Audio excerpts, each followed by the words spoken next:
Hello viewers, this is Jared from JRod Production Studios, and today I want to talk about the summer 2020 sets. I know I've beaten this to death, but the official images have finally been released. So I want to go ahead and take a look at those and share a few thoughts. We got some good things, we got some bad things, and we have some really bad things. So let's go ahead and start off with talking about some of the rather bad things that are coming from summer 2020. So first of all, unfortunately, the summer 2020 sets in the United States are not going to be very summery. They are actually going to end up coming out September 1st instead of August 1st. That's pretty much been confirmed now, which is very disappointing for me and my channel, especially because I'll be in college at that time, so it's going to be hard for me to get the sets and do the videos I wanted to with them. But so yeah, that's the news in terms of that. So let's move on to the sets themselves. So for the first good set, obviously we have the 501st Battle Pack. I don't want to talk about this real long. We've had this for quite a while. We've had the official images for a few weeks now in terms of the box art and stuff. This is an awesome set. Again, not too much you can complain about here other than maybe the price, which I think you're not really considering what you're actually getting with the set. Maybe the figures, you don't like the prints, but I think all around it's alright. I think it's a great idea for a set. I would love more $30 sets that include almost a battle pack style for minifigures, because you could get some pretty awesome builds for $30 with some decent figures. I think that's a great idea. I think the set captures that well, and obviously this one is my personal favorite on the summer 2020 set list. Next here we have the AAT, set number 75283. I think this is a little overpriced, but I still put it in the good. I think it's a great set. I love the minifigures, and those are just the absolute two minifigures that I would have liked to see with this set. I would expect this to go down to about $35, maybe even $30 with the secondhand market like Walmart and Target and such. So I probably won't be buying too many of these right at the start, probably just one when it comes out September 1st, which is sad to say September 1st, but anyways, the build I've really warmed up to a little bit. I used to have some big complaints with it at first. I think it does miss the proportions a little bit, but I think with the new images we got, it doesn't look too bad. So I don't like how long the cannon is. I don't like how sort of stoky and blocky the front is, and it just, I don't know, misses the color scheme on the front panels and such, but you know what, it's alright. I still think it looks good, and this is definitely one of my favorite sets on the list. Now, another good for me on the list just has to be the AT-AT for the 40th anniversary of The Empire Strikes Back. Now, I've really warmed up to the set quite a bit, because if you remember at the start, I was really against this thing when the first images came out a couple months ago.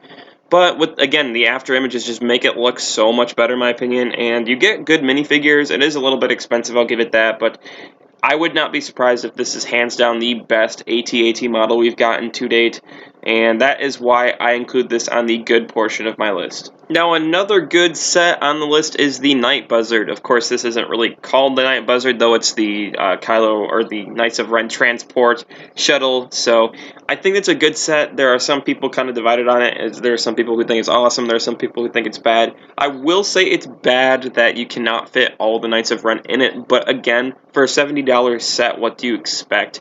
And I think for that $70 price point, they nailed this thing. I think it looks great. I think this is something I was not expecting for them to make look so good with such a cheap, I shouldn't say cheap, but with the price tag itself. Normally a ship like this will run you at least $100, and we will get to that in a moment. Now, to cover some of the more bad things in the summer 2020 set reveal, maybe not horrible, maybe not terribly ugly, but just some of the bad things that I was not a big fan of. First of all, the minifigure selection in the Resistance ITS Transport. I think this is a great ship. I think this set is actually really awesome, in my opinion. $100 for this thing, and it has close to 1,000 pieces, and I think it just looks great. It's a mix of the U-Wing and the Tanta 4. However, $100, you could expect to get a little bit more figures. I get this is from the Disney's Galaxy Edge Park, but the issue is just, I don't know, I feel like you can include some more figures for $100, so that's my first complaint. Now, the next bad to me is the couple of remake choices that LEGO decided to do: the Anakin's Jedi Starfighter Interceptor, the Episode 3 version, and then the Death Star Final Duel. Now, I don't totally hate the sets. I actually really like the sets. I especially like the Jedi Interceptor there. I'm gonna pick that one up because I sold my older one. I just think they could have done more, especially with the Jedi Duel, or the last duel, should I say. I would have liked to have seen like an ATTE or some other larger Clone Wars set, because for all the great Clone Wars era sets, we didn't really get a larger one in this wave, so that would have been my choice. With the Anakin's Jedi Starfighter, I just think they could have done better minifigures. That would have made the set more desirable. If you had a Captain Rex thrown in there, I think that the set would have it would have been really desirable all of a sudden. So the minifigures are not good, and especially the printing on the Anakin is just the rehashed duel on Mustafar torso piece, so LEGO is getting a little bit lazy with the figures. And now for the just downright ugly from the wave. Everything up to this point, I liked everything up to this. I really liked the sets, maybe a few minor complaints. I think it's a good wave, with the exception of the General Grievous Starfighter. Now, this set is pretty disgusting to me. I think it's fine that LEGO wanted to remake it. I think it's a fine set. I think it looks alright. The issue is the minifigures and the price point. Now, you can't tell me that if you're going to reintroduce a set for the third time, that is acceptable to rehash pretty much all of the minifigures. First of all, the Airborne Trooper is nothing new. I mean, I get it has a few minor differences, but the fact that you're pulling an Obi-Wan straight out of another set, out of the Duel on Mustafar, is just not okay. I know a lot of people are complaining about that, but for me, the biggest issue is the price point. Are you kidding me?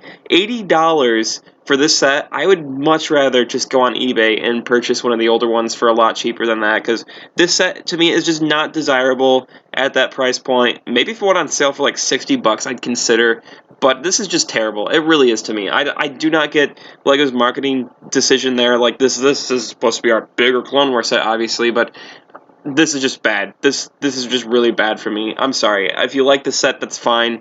I just don't like the minifigures, and I absolutely hate the price point. Now, I think that's about every set on the list, maybe with the exception of the Razor Crest, which I guess is technically going to be a part of this wave now because it's all pushed back to September. But you guys have seen that set. That's another awesome set, obviously. That's going to be a really desirable set in a few years, so I'm going to pick one up. But overall thoughts of the wave, I think it's good with a few minor flaws and one major flaw, one major poor decision in a set. And I think this is a great wave that is going to go down in desirability on the markets in the future. So I'm going to pick up a lot of the sets. I'm planning on buying 20 of the 501st set. And yeah, that's all I can really say about this one. It's great. I would assume that a lot of you are going to be buying these sets when they come out September 1st. And it's going to be difficult to try to hold off until the aftermarket makes them a little bit cheaper. But awesome way, for my opinion. If you did enjoy, please go ahead and leave a like and subscribe, and comment what you think of the sets down below. That'd be greatly appreciated. It helps me to know what content you guys want to see. So I will get out of your hair with the summer 2020 sets until they come out. This is my last video about them. So thank you all for viewing, and as always, guys, have a great day.